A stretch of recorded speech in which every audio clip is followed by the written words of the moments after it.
මගේ පෙටල් දෙන්න. හොඳට සෙල්ලම නේද? කොහමද තාත්තා? තාත්තගේ ඉන්නවා සීයේ. සීයා මොනවාද සීයේ මට ගෙනාවේ? මේ තින්නේ දෙන්නත් එක බෙදාගෙන කන්නකෝ. කොසියාර මට දෙනවකෝ රතු පාට මවුන්ටන් බයික් එක.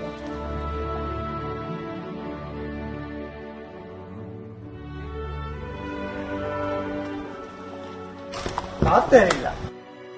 තාත්තා දැන් දාවේ. මම සද්දේ එළියට ආවේ. ඔව් පුතේ මම දැන් ආව විතරමයි. අනේ සීයේ මවුන්ටන් බයික් එක. පුතා මම වාට කියලා දෙනවනේ 100ට කරදර ගන්න එපා කියලා. තාත්තව ගණන් ගන්න තු වෙන්නේ. අඬන්න එපා පුතේ. මට මේ තාත්තා බොහොම කරදරයි. වියදෙනු සැරයි. මම පුතාට කොහොම හරි බයික් එක අරන් දෙන්න. පුතා මම වාට කියලා දෙනවනේ 100ට කරදර ගන්න එපා කියලා. ඉතින් ඔය අඬන්න නැතු ඉන්න.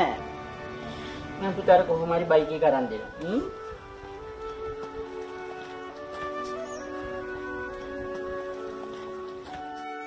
තාත්තා පව්.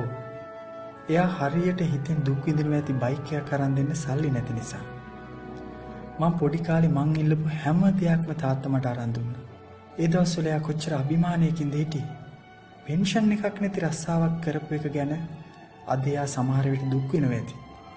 මාත් මේ ගැන දැන්ම හිතන්න වෙයි. වියපත් මාපියන් ජීවිතයෙන් සොයන්නේ අභිමානයයි. අද මෙන්ම හෙටත් අභිමානය රැඳි ජීවිතයක්.